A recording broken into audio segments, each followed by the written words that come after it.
Представьте, вам больше 70, вы всю жизнь помогали сыну, оплачивали его проекты, технику, доли в недвижимости, подписки, ремонт в доме. А утром получаете сообщение: «Мама, ты сегодня не приходишь». Моя жена сказала, что ей неприятно тебя видеть.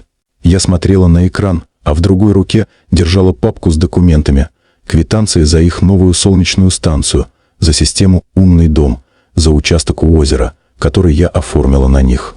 И в этот момент я сделала то, чего они от меня не ожидали. Я просто отменила каждую оплату. Мне давно уже за 70. Это возраст, когда не бегаешь по магазинам в поисках модных вещей, но все еще хочешь выглядеть аккуратно. Я стояла перед зеркалом в своем темно-сливовом платье, том, которое всегда надевала на семейные ужины. Не праздничное, чтобы не раздражать Карину, но и не домашнее. Сын Андрей сказал: «Ужин в 7». Значит, надо выходить в 6:20. Но в 6:03 мой телефон завибрировал. Сначала я подумала, что он уточняет время. Или спрашивает, взять ли ему за мной. Наивность всегда живет дольше, чем надежда. Сообщение было коротким: «Мама, ты не приходишь». Карина попросила. Она не хочет гостей старшего поколения сегодня. Гостей старшего поколения. Это так они теперь называют меня. Человека, который оплатил их солнечные панели, установку системы вентиляции, обслуживание котла, ландшафтный проект и долю в том самом доме, куда меня не пускают. Я опустилась в кресло. Все вокруг, рамки, фотографии, книги, казалось, шептало: «Ты была нужна только когда платила». Я достала с полки буклет: «Загородный комплекс, Солнечный берег». Их дом. Тот, где я оплатила долевое участие, а они даже шкафы мне не доверили помочь выбрать. Я помню, как Андрей уговаривал: «Мама, это выгодно. И участок, и дом подорожают. А мы всегда будем рядом, всегда». И ведь верила. Телефон снова мигнул. Это была София, моя внучка. «Бабушка, ты приедешь? Я так жду тебя». Я написала: «София, милая, кажется, сегодня меня не хотят видеть». Ответ прилетел сразу: «Папа сам говорил, что ты обязательно должна быть». Я поняла, они вряд ли говорили с Софией честно. Ее просто держали в стороне. В отличие от меня, я встала, прошла к секретеру, открыла нижний ящик.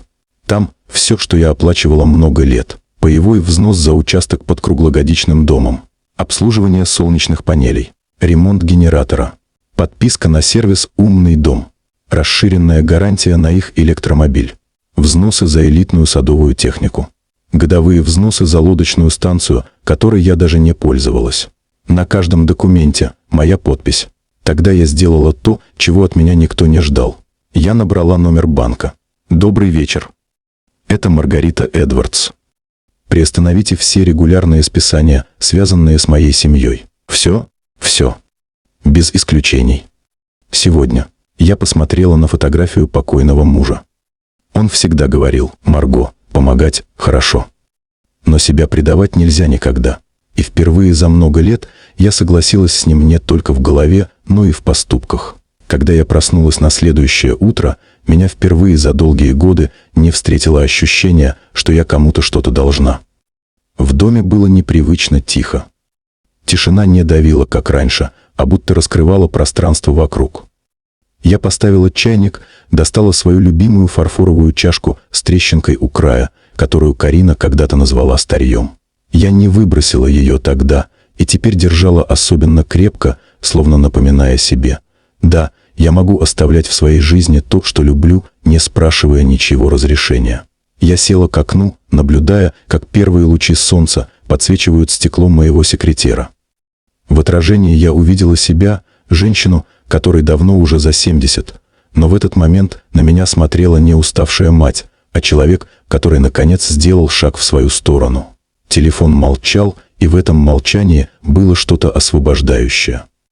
Я вспомнила, как раньше утро начиналось с сообщений: «Мама, продли нам обслуживание теплового насоса, очередь занята, я боюсь забыть». Или «Бабушка, робот для газона опять пишет ошибку, оплатишь специалиста». Иногда я даже не успевала открыть глаза, а просьбы уже летели. И что самое обидное, ни одна из них не начиналась со слова «как ты». Сегодня никто ничего не просил. Я доела йогурт, убрала посуду и почувствовала легкое волнение. Впереди был визит в банк. Это была не тревога.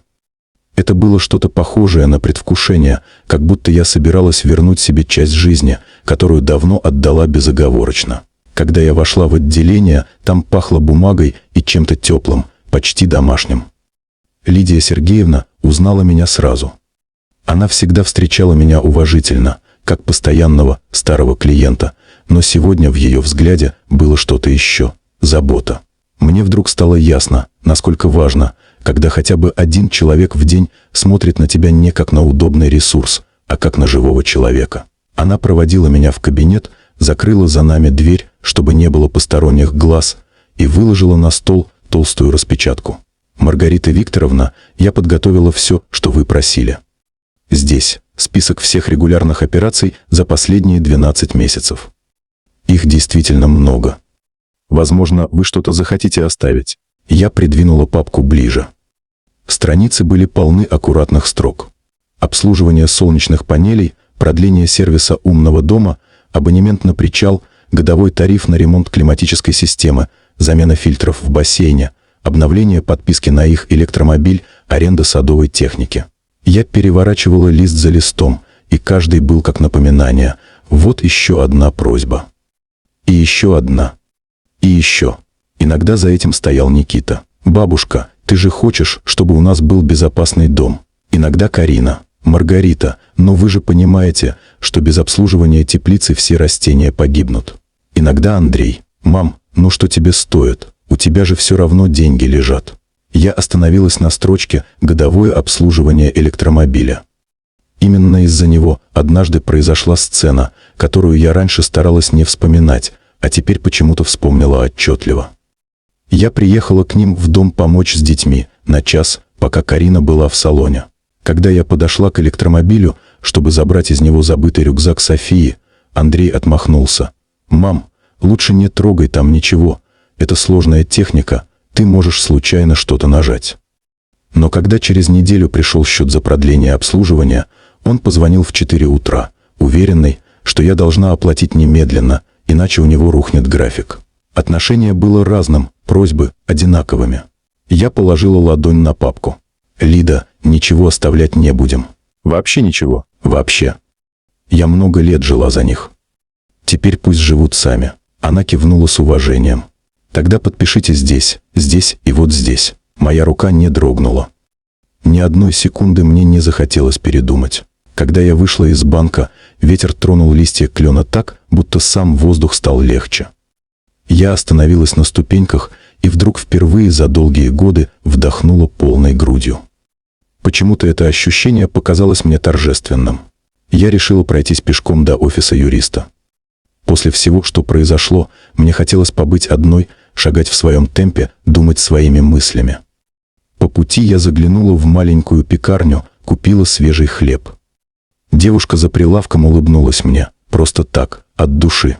И я улыбнулась ей в ответ, удивляясь, как легко дается улыбка, когда тебя не давят ожидания. Когда я вошла к Роберту, он поднялся навстречу, как будто встретил давнего друга. «Вы сегодня светитесь, Маргарита». Он сказал это без фальши.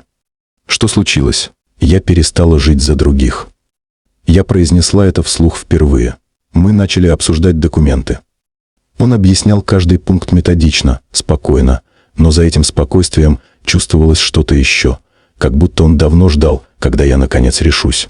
Мы обсуждали новый траст. Я уточняла детали, спрашивала, как лучше защитить то, что осталось от Виктора. Каждый раз, когда я слышала его уверенный голос, внутри становилось немного крепче, будто я строила новый дом, не для детей, а для себя. Когда он рассказал о распределении наследства, я остановилась. Софии – основная часть. Она единственная, кто никогда не просил. Никите – строго минимальная. Он еще молод, пусть учится быть самостоятельным. Карину исключаем полностью. Согласен, кивнул Роберт. И знаете, Виктор был бы вами горд. Это очень зрелое решение. Меня кольнуло в груди. Я вспомнила, как Виктор однажды сказал: «Марго, помогать – это прекрасно. Но себя нельзя терять. Ни при каких обстоятельствах». Я тогда смеялась, махнула рукой. Да ладно тебе, помощь – это радость. А оказалось, что радость превращается в обязанность быстрее, чем ты успеваешь заметить. Когда я вышла на улицу, телефон пульсировал без остановки. Я открыла экран. 26 пропущенных от Андрея, 8 от Карины, 3 от Никиты. Ни одного от Софии. Я улыбнулась. Она знала, что мне нужно время. По пути домой я зашла в магазин, обычный супермаркет, но я надеялась на маленькое приключение, купить что-нибудь только для себя. Я долго смотрела на витрины и вдруг вспомнила, как бывало раньше, выбирала еду с оглядкой на чужие вкусы, чужие пожелания. Никогда свои. Сегодня я купила сыр, который любил Виктор, малину, которую Карина считала слишком дорогой и бесполезной, чай, который никому в семье не нравился, потому что у него слишком странный запах. Я положила все в корзину, как будто складывала маленькие кирпичики в фундамент своей новой жизни. Дома я услышала звук шагов. София сидела на крыльце, сжимая лямку рюкзака. Увидев меня, она вскочила. «Бабушка!» Она кинулась ко мне. «Почему ты не брала трубку?» «Папа злится, мама вообще. Ну, ты знаешь». «Что происходит?» Мы зашли внутрь. На кухне я поставила чайник, разложила покупки по местам. София не отходила от меня ни на шаг, глаза блестели от волнения. «Они говорят, что ты все заблокировала. И что теперь дом невозможно обслуживать, и папа сказал, что это катастрофа». «Что случилось?» Я поставила перед ней чашку чая, вдохнула и рассказала все. Спокойно, не выгораживая никого, но и не обвиняя. Просто правду, как есть. Сначала София слушала молча. Потом прикрыла рот рукой. «Я не знала», – прошептала она. «Правда. Я всегда думала, что мама бывает резкой, но чтобы так». Я села рядом и осторожно погладила ее по голове, как когда она была маленькой. Она уткнулась в мое плечо. «Бабушка», – прошептала она, – «ты все сделала правильно». Я давно хотела им это сказать. Но я же ребенок. Кто меня слушает? Я улыбнулась. Иногда ребенок видит раньше, чем взрослые. Мы сидели так долго. Она рассказывала, как в последнее время дома все держалось на моей помощи, как Карина привыкла говорить «мама банк решит», как Андрей говорил, что маме это не сложно. София росла в этой атмосфере, и ей было стыдно за взрослых, но она не знала, как вмешаться. Когда она ушла, я закрыла за ней дверь и почувствовала, как внутри все устает, но не падает. Это была усталость человека, который сделал огромный шаг, не по дистанции, а по жизни. Вечером послышался звонок домофона. На пороге Елена Сергеевна, моя давняя подруга. Она принесла корзинку с домашними булочками, вареньем и хлебом. «Я звонила», — сказала она, вглядываясь в меня. «Ты не брала». Я подумала, вдруг нужно просто быть рядом. Она поставила корзинку на стол, сняла пальто и села напротив. Я рассказала ей все. Каждое слово. Она слушала, не перебивая, иногда хмурилась, иногда вздыхала. «Я столько лет хотела сказать тебе, Марго, они тобой пользуются. Но ты не была готова». Она погладила меня по руке. «Теперь готова». Я улыбнулась ей, той улыбкой, которой улыбаются только самым своим людям. Когда она ушла, уже стемнело. Я осталась одна на кухне. Заварила чай, нарезала свежий хлеб, добавила малину в миску. Дом был тихий, но в этой тишине больше не было одиночества. Было начало чего-то нового. Возможно, самого важного. Телефон снова завибрировал. На экране имя Никита. Я колебалась, но взяла. «Бабушка, это правда?» Я пытался оплатить приложение для машины, оно заблокировано. И сервис умного дома тоже. «Что происходит?» Его голос был растерян, не злой. Я услышала не наглость, не привычное «надо», а что-то человеческое, впервые за долгое время. «Это правда, Никита. Я больше не оплачиваю все подряд. Теперь вы сами». Но он вздохнул. «Я не справлюсь». «Научишься», — сказала я спокойно. Я справлялась. «Теперь ваша очередь». Он молчал долго. «Ты все еще меня любишь?» — спросил он неожиданно тихо. Я закрыла глаза. Конечно, люблю, Никита. Но моя любовь – это не подписка на ваши расходы. Она не в этом. Он вздохнул, и в этом вздохе было что-то новое, что-то настоящее. Когда я положила трубку, в доме снова стало тихо. Но теперь эта тишина была как глубокий вдох, медленный, уверенный, долгожданный. Я знала, дальше будет разговор с Андреем. Будет непросто, но внутри, впервые за долгие годы, я чувствовала силу. И я была готова. Когда настал день разговора с Андреем, я проснулась раньше обычного. Сон был неглубоким, но мне не было тяжело. Скорее ощущение, будто внутри меня накопилось что-то важное, требующее, наконец, быть сказанным вслух. Я сделала себе чай, как всегда, кипяток, 2 минуты заварки, без сахара. Тишина вокруг была почти осязаемой. Я понимала, сегодня многое встанет на свои места. В час дня я услышала, как на улице притормозили машины. Не одна, несколько. Сквозь занавеску увидела, как Карина выходит первая, всегда уверенная, будто идет на презентацию нового проекта. За ней Андрей, сутулый, будто несет на плечах груз, который сам же себе и навесил. Никита шел с телефоном в руке, но голову держал опущенной, а София стояла чуть позади всех, будто не принадлежала этой колонне людей. И еще родители Карины, ее сестра с мужем, даже какой-то их знакомый мужчина. Словно они решили, что идут на семейный суд, где я обвиняемая. Звонок в дверь был громче обычного. Я открыла и увидела Карину с идеально уложенными волосами, с лицом, на котором не отражалось ни капли беспокойства. Только раздражение. «Мы хотим поговорить», — сказала она, даже не поздоровавшись. «Заходят только ты, Андрей, Никита и София», — ответила я спокойно. «Остальные — нет». Она моргнула, будто не сразу поняла, что я сказала. «Но это же семья», — попыталась она улыбнуться, но улыбка больше напоминала гримасу. «Мы привыкли обсуждать важные вопросы вместе. Это мой дом. И мой разговор. Остальные остаются на улице. Вы можете войти только вчетвером. Или не входить вообще». Тишина была настолько плотной, что казалось, ее можно потрогать. Родители Карины недовольно переглянулись. Сестра закатила глаза. Но Андрей, видно, не хотел устраивать сцену. Он тихо сказал: «Пойдем, Карина». Они вошли. Я закрыла дверь, и воздух сразу стал другим, как будто дом сам понял, что теперь здесь будет разговор, который давно должен был случиться. Мы сели в гостиной. Я в свое кресло, они на диван напротив. Никто не начинал. Никита уткнулся в телефон, но даже не нажимал на экран, просто держал его, как щит. София прижимала к груди шарф, словно защищалась от холода. Андрей теребил молнию на куртке, что делал всегда, когда нервничал. Только Карина сидела ровно, как на приеме у нотариуса. Первая заговорила она. «Маргарита Викторовна», — начала Карина тем ровным, почти официальным тоном, которым обычно разговаривала с клиентами. «Мы хотим понять, что произошло. Вы отменили обслуживание всех наших систем, технику, подписки, паевые взносы. И сообщили, что не будете больше помогать. Вы понимаете, что это ударило по всей инфраструктуре дома? Мы не можем пользоваться теплицей, солнечные модули требуют оплаты, электромобиль не работает, роботизированная система сада выключена. Вы поставили нас в очень трудное положение». Я чуть наклонила голову.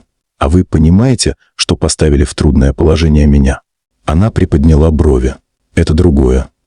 У вас нет таких расходов, как у нас.